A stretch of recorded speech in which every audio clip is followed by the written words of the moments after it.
सिद्धेभ्यः ओम नमः सिद्धेभ्यः ओम नमः सिद्धेभ्यः यदैका भावेन प्रमुदितमनादरे दोर्यः छनाता सिद्धपरिगी गणजन समर्था स्वचनिधि लवन्ते सर्वन्त्या शिवतुगतमाजो किमुदता महावीर स्वामी महावीर स्वामी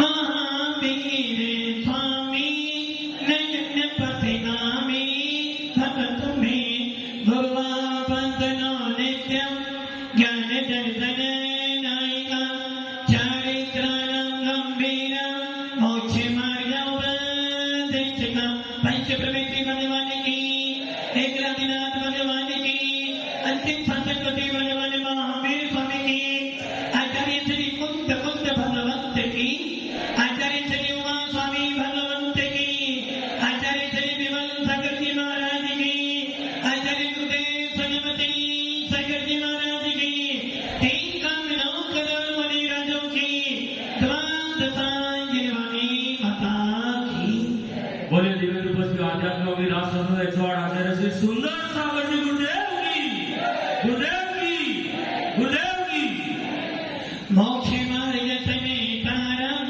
भेतारं कर्मोपता जप्तारं विततत्वाना वन्दे तद्गुण लब्धे वन्दे तद्गुण लब्धे वन्दे तद्गुण लब्धे जो हितोपदेशी है, जो वीतरागी है, जो सर्वज्ञ है, ऐसा हमारा भगवान है। ऐसा भगवान या ऐसी आत्मा जिसने हित का उपदेश दिया है, स्वयं वीतरागी होकर हमें वीतरागता का मार्ग दिखाया है, और जो केवल ज्ञानी होने के बाद हम सबको केवल ज्ञानी होने का मार्ग बतलाते हैं, ऐसे भगवान को उनके गुणों की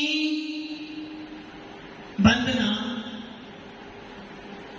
उनके गुणों की वंदना करने के लिए, अपने गुणों को प्रकट करने के लिए, अपने गुणों को निखारने के लिए, अपने गुणों की प्राप्ति करने के लिए ऐसे आपकी वंदना करते हैं। वंदे तद्गुण लब्धे, किनके गुणों की वंदना कर रहे हैं? जो वीतरागी हो गई है उनके गुणों की वंदना नहीं करते हैं। हम तो ये समझने आए हैं कि सबसे शुद्धता हूं शुद्ध नया, जैसा तू है वैसा ही हो, स्वतंत्र निश्चल निष्काम ज्ञाता दिष्टा आत्मराम। जो तू है वो मैं हूं, जो तू है वो मैं हूं, और जैसा मैं हूं वैसा तू है। क्या बोल रहे हो? जैसा तू है वैसा मैं हूं, जैसा मैं हूं वैसा तू है। अब क्या कह रहे हैं? तू भी भगवान, मैं भी भगवान, तू भी हितोपदेशी, तू भी वीतरागी, तू भी सर्वज्ञ, मैं भी हितोपदेशी, मैं भी वीतरागी, मैं भी सर्वज्ञ। फिर अंतर कैसे आ गया कि एक तो पूजनीय वंदनीय हो गया और एक अनंत दुखों का भार भोग रहा है, तो लाइन आ गई। अंतर क्या है? तेरे या मेरे में अंतर इतना ही है, तू और मेरे में अंतर कितना है कि तूने सबको छोड़कर अपने आप में लीन हो गया, और मैं सबको अपना मान मानकर अपने से दूर हो गया। ऐसे भगवान की वंदना इसलिए करते हैं कि हे भगवान, मेरे में भी गुण हैं, और उन गुणों की प्राप्ति करने के लिए, उन गुणों को प्रकट करने के लिए आपकी शरण में आया हूं और आपकी शरण से निश्चित पावन पवित्र बन जाऊंगा। चर्चा चल रही है आपकी दूसरे अध्याय की। सूत्र नंबर 1 औपसमी छौको भावो मिश्रच्चा स्वे जीवस्य स्वे तत्व मोदे परिणामों को और चर्चा चलते चलते चर्चा चल रही थी। भाव जीवों के ही होते हैं, भाव जीवों के ही होते हैं, ज्ञान दर्शन जीवों का ही होता है। अजीवों में ज्ञान दर्शन नहीं पाया जाता है, जीव में ही भाव पाए जाते हैं। ये बात तो सब जानते हैं कि भाव किसके होते हैं, जीव के। ज्ञान दर्शन किसका होता है, जीव का। स्पर्श रस गंध वर्ण जीव के होते हैं। स्पर्श रस गंध वर्ण जिसमें पाया जाता है उसे जीव कहते हैं। पवन जी हाँ कर रहे हैं, पवन जी हाँ कर रहे हैं। राजू जी टेंशन में आ गए हैं कि वो हाँ करते हैं, मैं ना करता हूं और मना कहते हैं। तो ये ध्यान रख लेना, यदि जीव में स्पर्श रस गंध वर्ण आ जाएगा तो वो जीव नहीं कहला सकता है, वो संसारी कहलाएगा। क्योंकि हमने क्या सुना है, आत्मा हो आत्मा हो आत्मा मैं सदा गायक है स्वभाव भी आत्मा। मैं कौन हूँ, आत्मा। मेरा काम क्या है, गायक जानना। और वो जानना किसके है, मैं गायक हुआ था जानने वाला, ज्ञान गुण की अपेक्षा से। तो मेरा स्वभाव क्या है, जानना और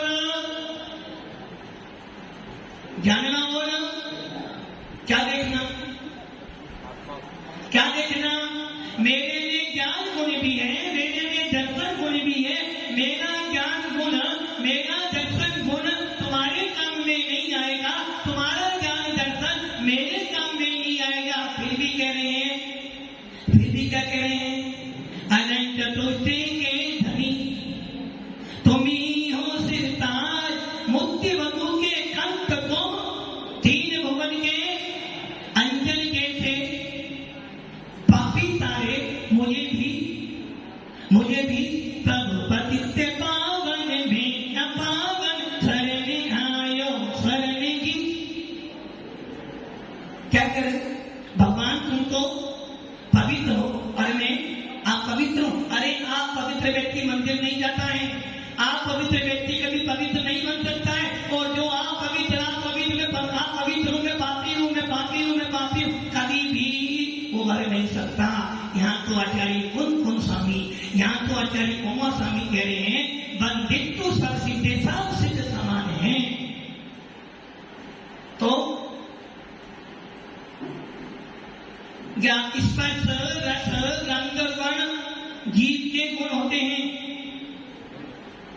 अवन जी कह रहे हैं महाराज हाँ, यदि जीव के स्पर्श रस गंध वर्ण गुण हो जाएंगे तो तुम्हारे में और पुत्र में कोई अंतर। मेरा स्वभाव क्या है, ज्ञान और दर्शन। जिसमें ज्ञान और दर्शन पाया जाता है उसे जीव कहते हैं। और जो आत्मा होती है, जो विवेक रखती है, जिसमें ज्ञान दर्शन होता है, भाव उसी के पाए जाते हैं। अब चर्चा करते हैं कि औपसमी छाई छह औपसमी, ये तीन भाव जीव के ही होते हैं, जीव में ही पाए जाते हैं। इसलिए आचार्य कह रहे हैं जीव से श्वेत बीच में दिया है। इसका मतलब क्या हो गया, पहले के तीन भाव औपसमी छाई छह औपसमी भाव के तीनों भाव जीव के ही होते हैं, जीव में ही पाए जाते हैं। किंतु बाद वाले दो भाव कौन से भाव, औदायिक भाव, पारिणामिक भाव।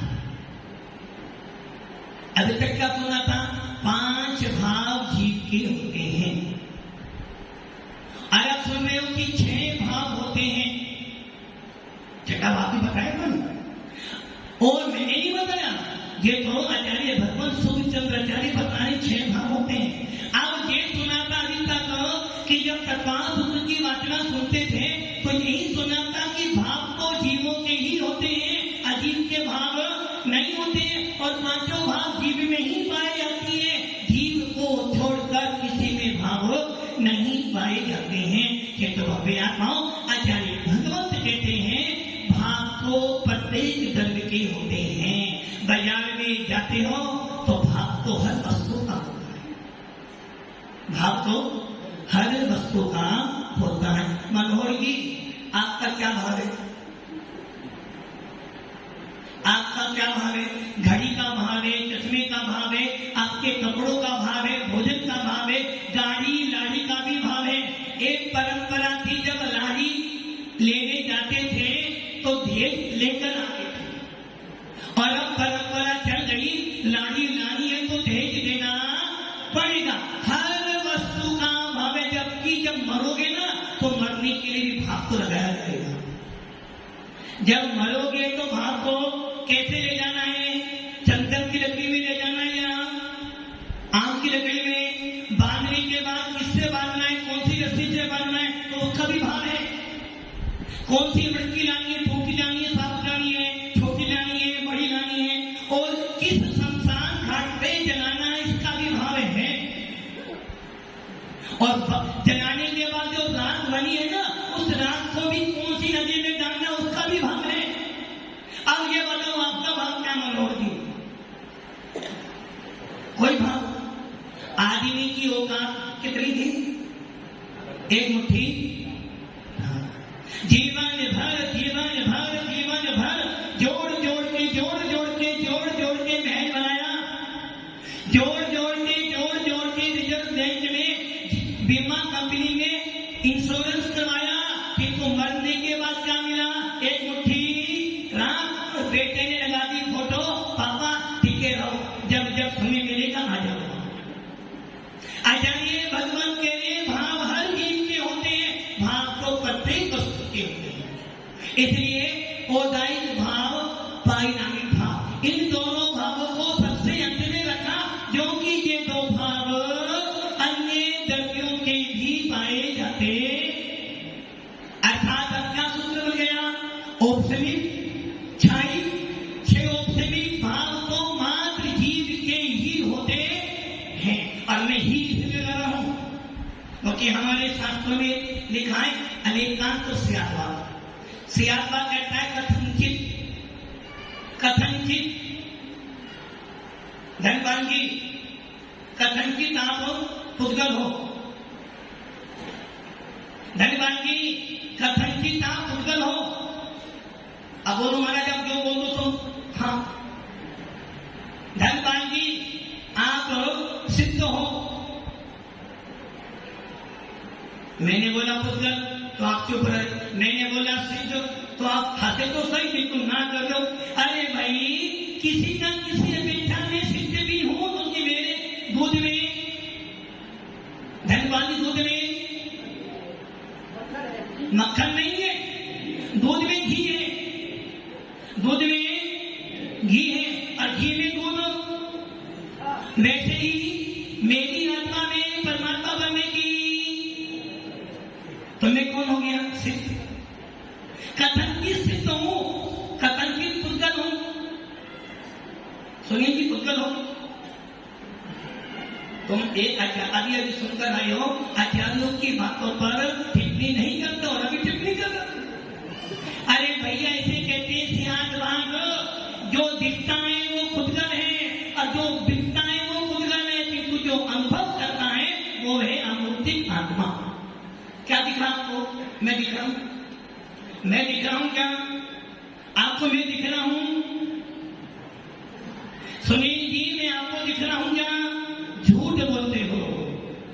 आपको सिद्ध भगवान दिखे, अनंत भगवान दिखे आपको भी? अनंत दिखते हैं, आचार्य दिखते हैं, साधु दिखते हैं, किंतु सिद्ध भगवान, और मैं दिख रहा हूं? मैं दिख रहा हूं क्या आपको? क्या दिख रहे हैं? आचार्य भगवान दिख रहे तो मिलावट है, कहीं ना कहीं तो मिलावट है। यदि राजू दिख रहा तो कहीं ना कहीं काजू में मिलावट तो। अरे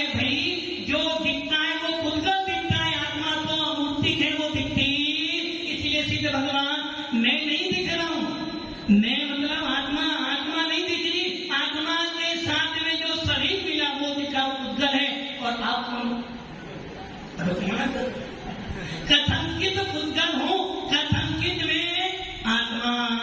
और जब अनेकांत बोलोगे तो मैं एकांत में एकांत सम्मित भी होता है। जब भी मोक्ष मिलेगा, जब भी मोक्ष मिलेगा किस मुद्रा से मिलेगा? निर्गंध मुद्रा वाले को ही मोक्ष मिलेगा। वैसे ही मैं आत्मा ही हूं। कौन से में से? सम्यक एकांत वैसे में आत्मा ही हूं। वैसे ही औपसमी छाई छह औपसमी भाव जीव के ही होते हैं, अन्य जड़ों के नहीं पाए जाते। इतनी बात तो हमने सुनी। और ये सुना था कि भाव श्री पांचों भाव जीव में पाए जाते हैं। कि तो हमें आत्माओं अब आगे बढ़ते हैं। औदायिक भाव, इसका अर्थ क्या होता है?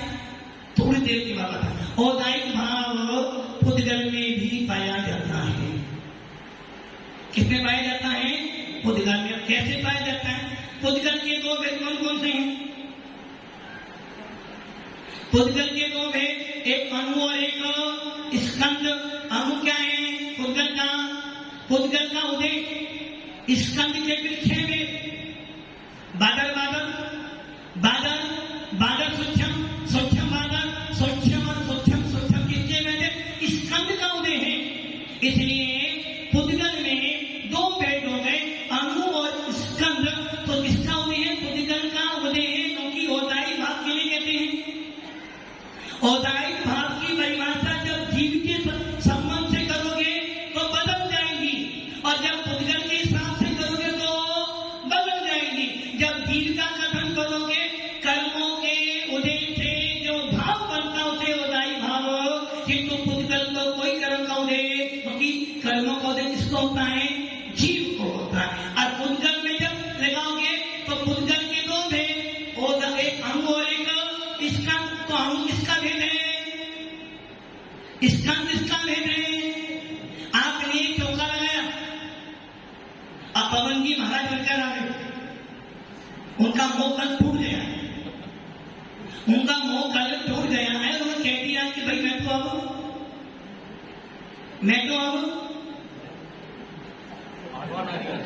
वो कह रहे महाराज तो बनूंगा, ये तो 18 बनूंगा, महाराज भी बनूंगा। वो गद्दी खाली पड़ी है, सकल कितनी आचार्य भगवंत की, तो वो बैठ जाएगा। 8वां नारियल, 7 नारियल के अलावा 8वां नंबर आपका भी चलता, गुरु का नंबर तुम्हारा ही। दोस्तों के बारे में अनुमान बहुत जल्दी करते हो। ये सारा उद्देश्य इसके लिए है, ये उद्देश्य इसके लिए सारा मेरे लिए, आपके लिए कोई है। तो औदायिक भाव पुद्गल में पाया जाता है। अब आ जाओ पारिणामिक भाव। पारिणामिक भाव जीव में भी पाया जाता है, पुद्गल में भी पाया जाता है, धर्म में भी पाया जाता है, अधर्म में भी पाया जाता है, काल में भी पाया जाता है, और आकाश में भी पाया जाता है। अब क्या बोल गया पूरा सेंटेंस? 5 भाव जीव में ही पाए जाते हैं। 5 भाव जीव में ही पाए जाते हैं। इसलिए आचार्य भगवान करे कि भाव 5 भाव किसमें पाए जाते हैं? जीव में ही पाए जाते हैं। जिनको औदायिक भाव पुद्गल में भी पाया जाता है, पारिणामिक भाव 6 जगहों में पाया जाता है।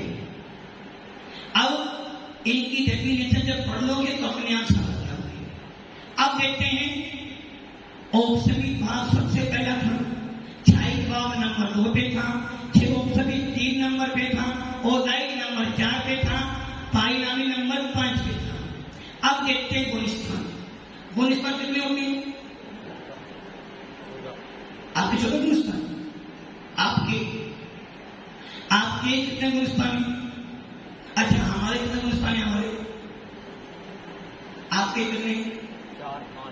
4 और 5 या पहला? हाँ जी पवन जी, गुणस्थान कौन सा है? कितने होते गुणस्थान?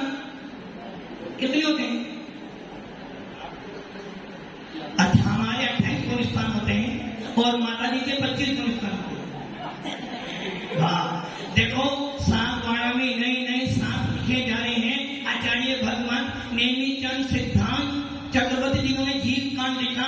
आचार्य कुशचंद भूतबली जो खंडांगम लिखे वो कह रहे गुलिस्तान 14 होते हैं। और हमारे चतुर्मास के अंदर पवन जी कह रहे महाराज सागवाड़ा का अध्यक्ष बना हूँ तो 28 गुलिस्तान को हो सकते डबल एक के ऊपर एक श्री गुलिस्तान 14 होते हैं। और गुलिस्तान के लिए कहते हैं मोह और योग के निमित्त से, मोह और योग के निमित्त से आत्मा के ज्ञान और चारित गुण की या आत्मा के श्रद्धा और चारित गुण की जो चार सम्यता होती है उसे गुलिस्तान कहते हैं।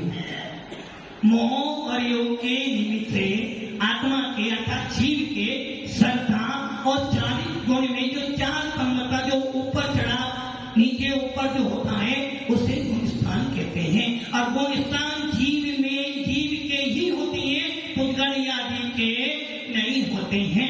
और गुलिस्तान 14 होते हैं। आप एक गुलिस्तान अच्छा छोटे का नाम क्या? बाप बड़ा ना भैया सबसे बड़ा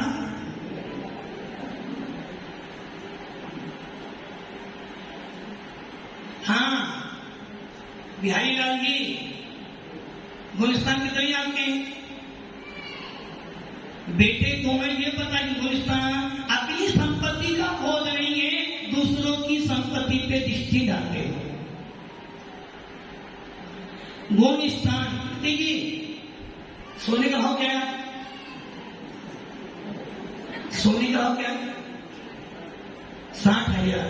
आपका भाव क्या है? कुछ भी नहीं है।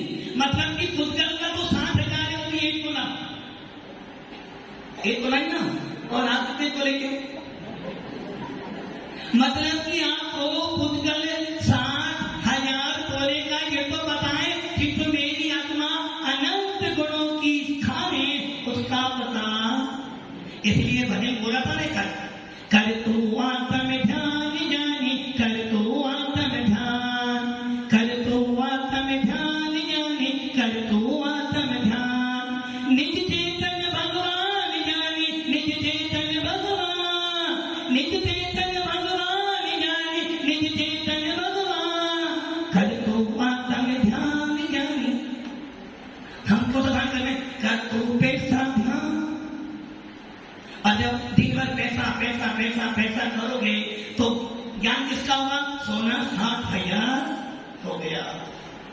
और हम सोने से बहुत कहते जी सोने से हल्की या भारी? भारी हो? सोना भारी आप भारी? आप भारी या सोना भारी? हम तो हल्के ही हैं, क्योंकि यदि हम भारी हो जाएंगे तो पुद्गल बढ़ जाएंगे, भारे तो पुद्गल होता, हम तो बहुत हल्के हैं। इसलिए आपका मूल्य कोई मूल्य नहीं है। आपका कोई मूल्य ही नहीं है। अच्छा कि तुम्हारा मूल्य है कोई मूल्य नहीं। अरे भैया मूल्य तो उसका होता है जिसकी कोई कीमत हो। हम तो अनमोल रत्न हैं, इसलिए हमारा मूल्य तो कोई भी। तो गुण स्थानों में भावों की चर्चा करते सबसे पहले औषधि क्यों रखा और सबसे अंत में पारिणामिक क्यों रखा? गुलिस्तान 14 थे। औषधिक भाव, औषधिक भाव होता है चौथे गुलिस्तान से लेकर 11वें गुलिस्तान। सिद्धांतिक चर्चा औषधिक भाव कहां से शुरू होता है? चौथे गुलिस्तान से लेकर 11वें गुलिस्तान तक। ऐसा क्यों? जो कि मैंने पहले ही बोला था, जिस समय आपके पास औषधिक भाव आएगा, जिस समय आपके पास औषधिक समय दर्शन आएगा, उसी समय आपका मोक्षमार्ग शुरू होगा। और जब तक मोक्षमार्ग शुरू नहीं होगा आप मुमुक्षु नहीं बन सकते। और जब तक आप मुमुक्षु नहीं बनोगे आत्मा का भेद विज्ञान नहीं हो सकता। और जब तक भेद विज्ञान नहीं होगा मिथ्या से दूर नहीं हो सकते। आपने बोला मेरा गुलिस्तान होता है, मेरा ना और हमारा सबका, मतलब कि आपको मने पर ज्ञान हो कि सबका गुलिस्तान होता आपका या हम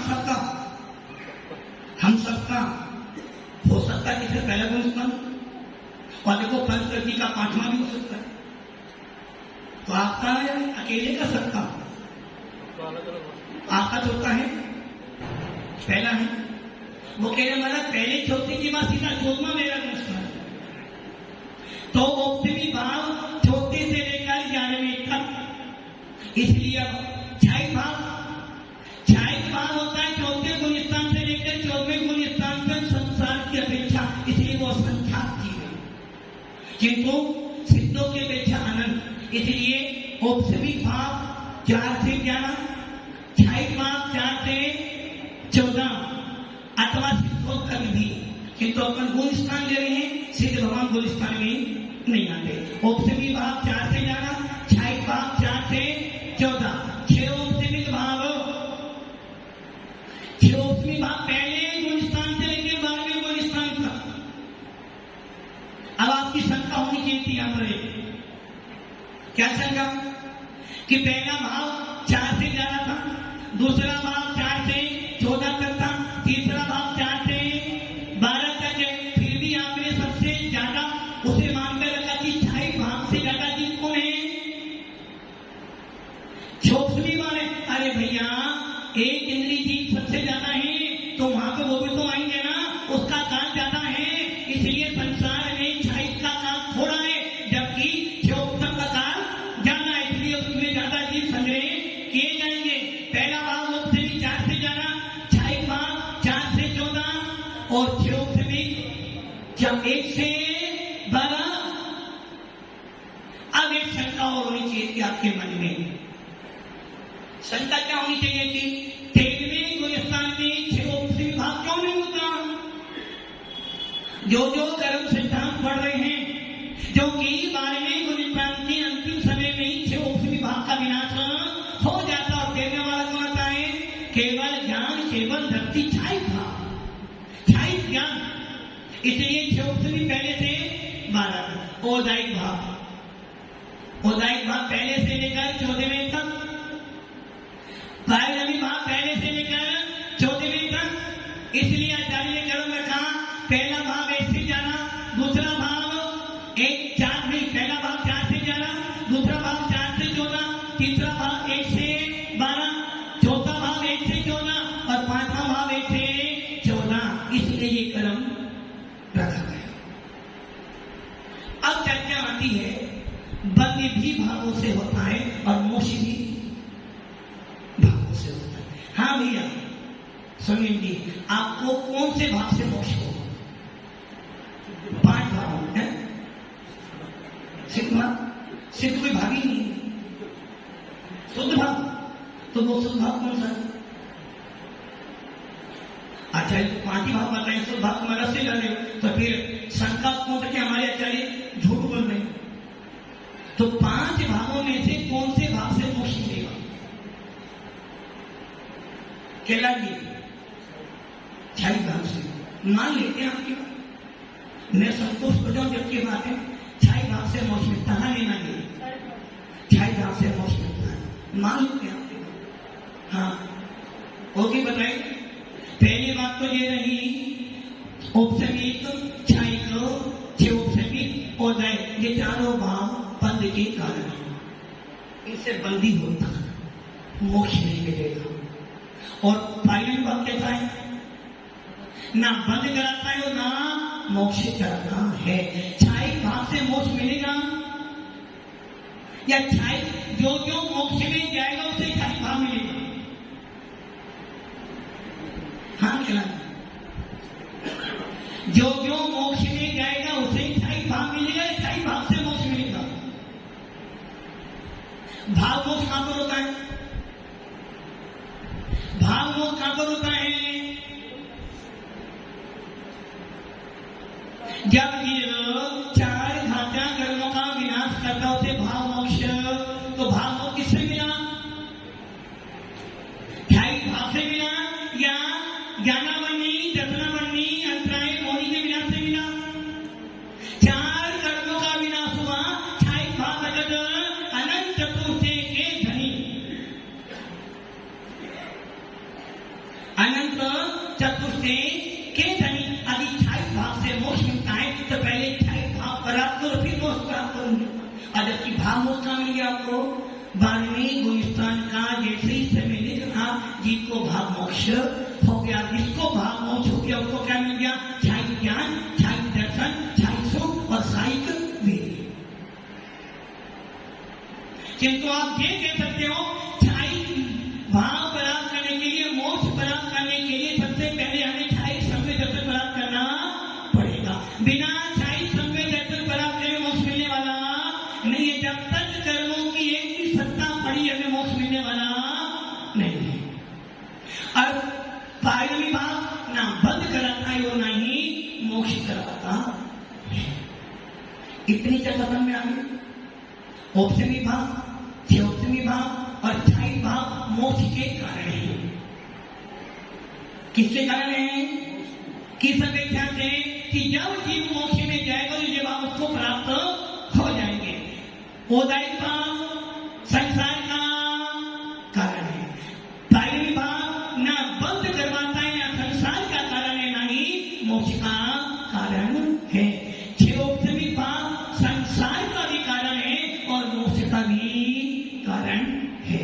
इस प्रकार ये 5 बात। अभी इसकी चर्चा कोई नहीं मुझे बाकी है।